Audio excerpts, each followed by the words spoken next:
So, hello everyone, I'm Coyote Jack, and well, once again, we have seen Valve taking W's recently. Despite, yeah, I called them out, and I'm still going to come them out how they have some fucking stupid, retarded stuff there that poorly mistreats the Japanese games and lolicon content.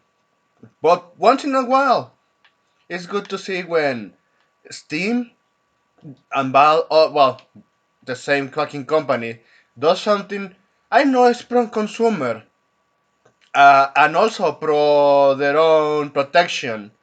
Works at the same time. It's good to see that from time to time. But and I'm going to show you what I'm referring to.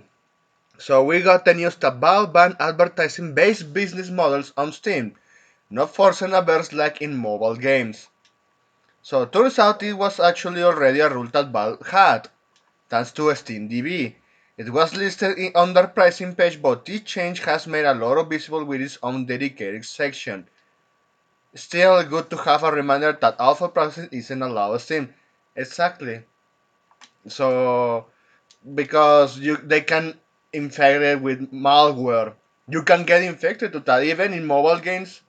Some shady mobile games actually they rely on advertising, but they made it so fucking on options that even if you want to close it, you are still clicking on that even you didn't want to, because that's how fucking dodgy it is. It's like if you're playing a mobile game, one of those like shovelware games, and it has that certain advertising, and it's like you are just on a Seven Pirates website watching anime, and every single time is for you to click onto something and force ads non-stop.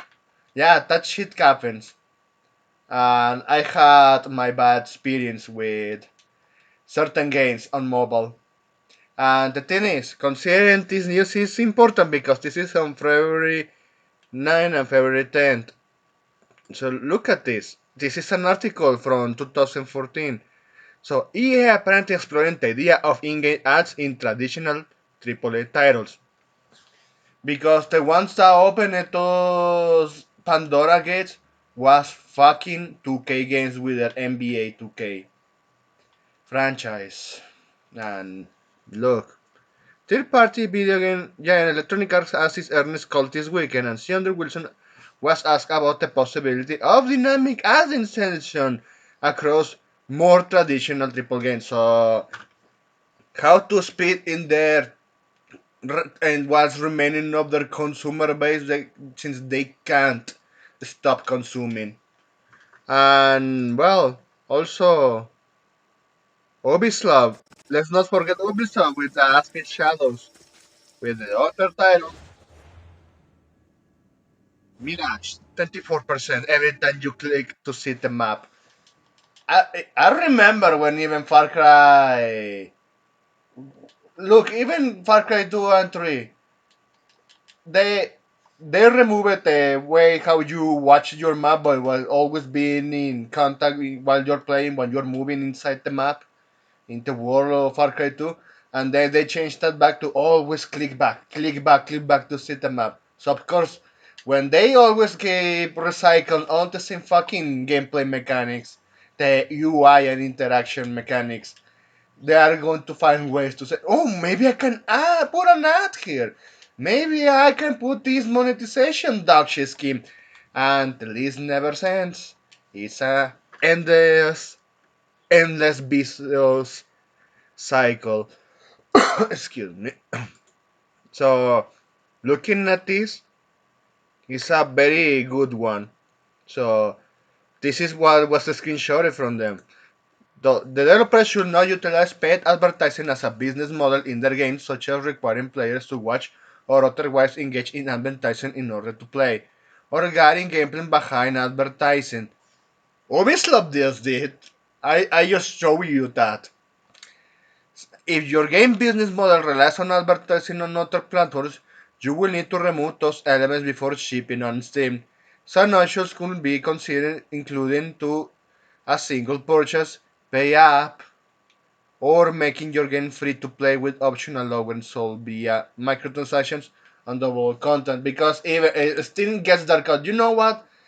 Ad advertising. Now, I was referring to. Yeah, they did something pro consumer, but at the same time pro protection of their monetization scheme. Because imagine you're Steam and you're watching these games pushing this advertising to other platforms, and you're like, hey, they're making a profit without giving us our fair share. They found that way. Nah, we are not going to allow that. Go fuck yourself.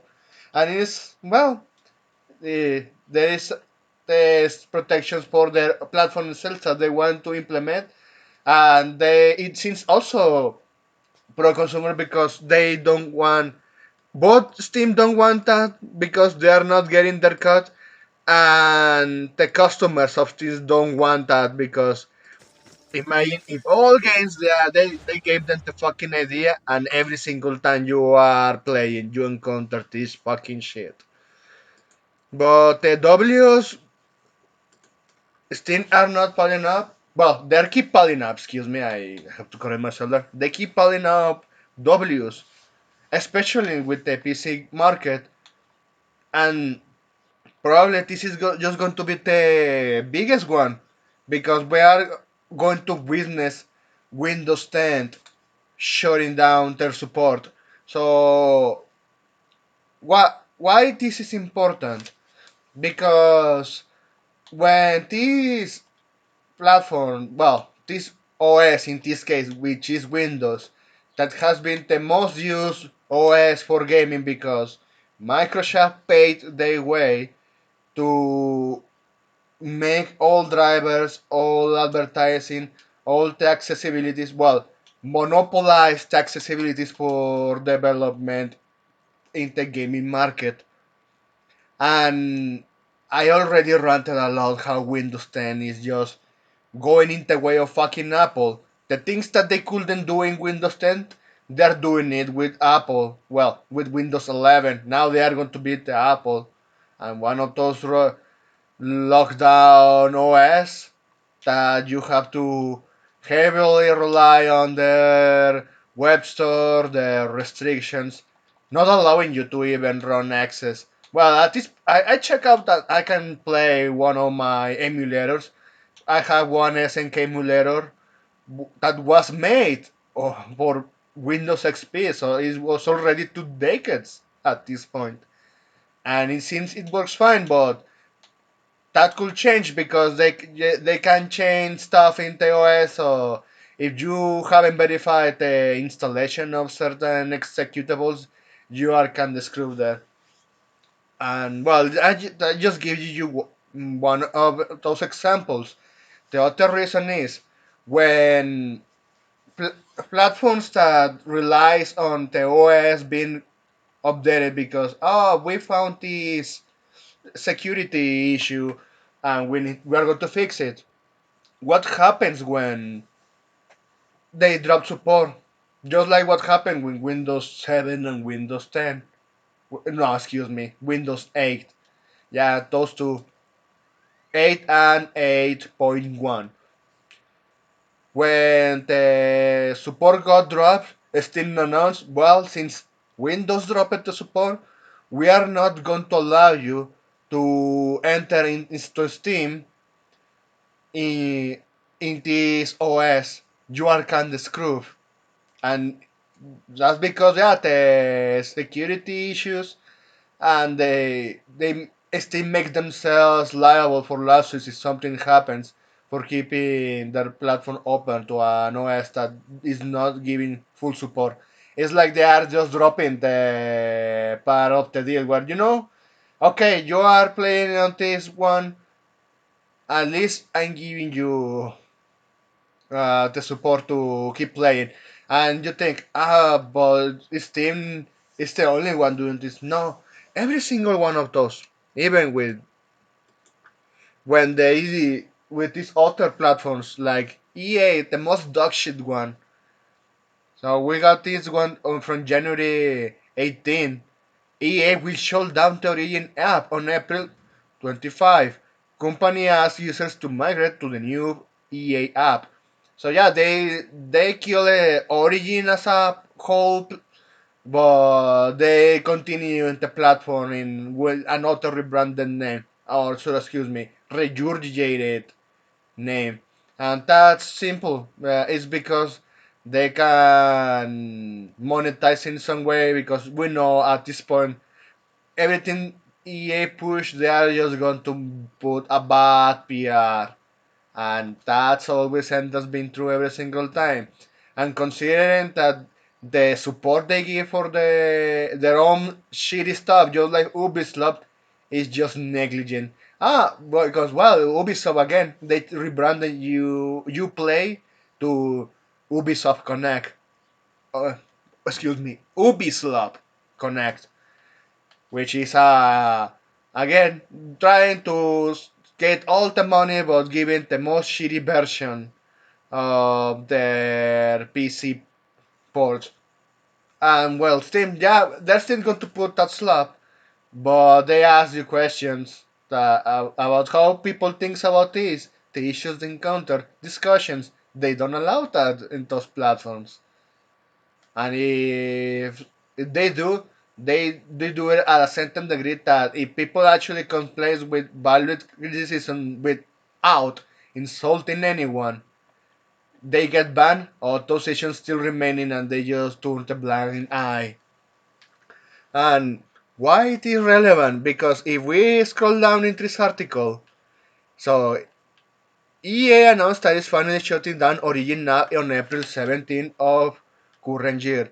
After a 14-year run and asking its users to download the EA app instead, ESA is making this move because Microsoft has stopped supporting 32-bit software and that users must download a 64-bit version of Windows 10 or use Windows 11 to use the EA app. So you have PC games that run in 32 bits games, and well, they are 32 bits PCs. And for example, I remember one title when I tried on the 7 Seas from EA when they were using Origin back in 2012 was Need for Speed Most Wanted, the debut, the one that really got shot on because, well, it was a burnout game disguised as a Need for Speed game. And, well, if they are doing this, it means that those PCs are getting just shot on, just straight useless. And it seems that Steam doesn't want to allow that to a certain degree, even though most of the games at this point require you to have a PC with 64 bits. But people don't like to sell their older hardware because some stuff it's difficult to be played. Because well, even if we're talking through all these on Windows, it's the same issue where some games work in other versions of Windows. Sometimes the compatibility packs that they release sometimes works, sometimes don't. And here comes Steam once again. So Steam OS could have saved Windows 10 gaming hardware. Yeah, because even as I said, Steam they did Steam OS just for the whole reason. Windows 11, Windows made the call to, you know what, we are going to become so fucking dog shit and still we are going to politicize other platforms that wants to operate in our OS. And at this point, Steam said, Linux, open source, we are going to perpetuate this platform forever. And this article from September 1 of the last year. If you have a Windows 10 PC gamut and can run Windows, the clock is ticking before you have to decide to do something. With that hardware, if you like to keep playing games on your Windows 10 era hardware, SteamOS might be ready to come in clutch with assist, and that's all the sports metaphors I know. So yeah, they give you this introduction because at this point it's already not news that Steam Deck OS is coming to other PCs. They are trying with other handhelds such as Asus ROG Ally and the Lenovo one. The Lenovo D-pad. It's just like the same shit with Asus handheld PC. They try with that. They're going to try to perfectionate the drivers, the stability of the OS there, and while still reaching what also the community keeps helping because it's an open source OS. At the end of the day, for example, they made Nier Automata playable in Steam Deck because some guy with the power of the dubious, the power of the booty, so MATLAB made the DirectX libraries work on Linux. So the driver video and the DirectX libraries, the ones that actually make you run part of the games for the most time because they rely on those DLLs. They giving the potential to play older games also. I said it before. I saw people playing older Need for Speed games. Sure, they really needed to do some extra stuff to fix the issues, but they made it playable, and it's a good thing. It's on Linux. It's preserving even older video games, and it's going to leave Windows 10. Well, the Windows 10 is already dying. They're going to leave Windows 11 to die shortly after it happens to 10. And maybe I'm something like exaggerated here that probably SteamOS could actually kill Windows, could kill Microsoft. Why I'm saying this?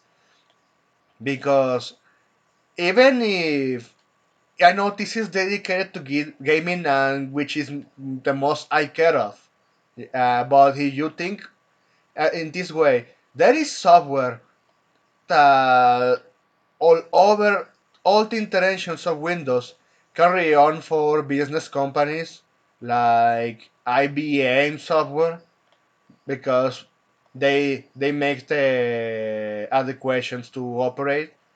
If they make SteamOS to run the same software, to have the same capabilities as Windows, but if not more, while being open source, other companies will catch on.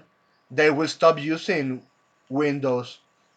And you can say, yeah, but the security part they keep pushing for development in that department. Yeah, but they can also do on Linux. And the difference is those companies that rely on said software, they need to spend all over their time on paying those revenues every single year. That yeah, you paid this license, we overcharge you this much, and you have to pay it again because well, in the past it used to be, yeah, you pay one license and it's for life. Do you remember when even PC software was on a disc and it was like forever because you only needed to redeem the key and always have the disc inserted there? Those were the days. Those were times when you actually had like certain ownership of the license you can earn. But with this whole digital skin model of license, I want to see more alternatives. I just hope Steam OS catch chance before Windows 10's end, because with this, it could actually save gaming from Windows. Even they are making it impossible to have from their own side a copy or well the image of the OS in of Windows 10 without actually having you. Well, I don't want to have an email attached first. No, they deleted that from the latest patches from those images. Oh man, it's just fucking stupid how Windows they are just going their way to screw up gaming because that's the path they are taking. So there's that. I just hope they get the Steam gets the ultimate W with this one because people want to enjoy their stuff, and even with Linux, EA, Ubisoft, if it's still alive, if it's even is going to still be alive on on this year, and GOG, even for much as they really love to bitch fucking Epic Games, they are going to take notice that yeah, so if you want more people uh, on PC market, you have to release a launcher there. You have to make your software available and actually functional for Linux, which is for the most of the issues they carry on, they don't want that, but they are going to be forced because the Steam at this point with SteamOS, they are just giving you reasons to change to use OS. And well, if they really want to still have that gaming market, man, you are going to be forced to the easy way or the hard way. The choice is yours. So that's it. Thanks for watching. I hope you have a pretty good day and please take care.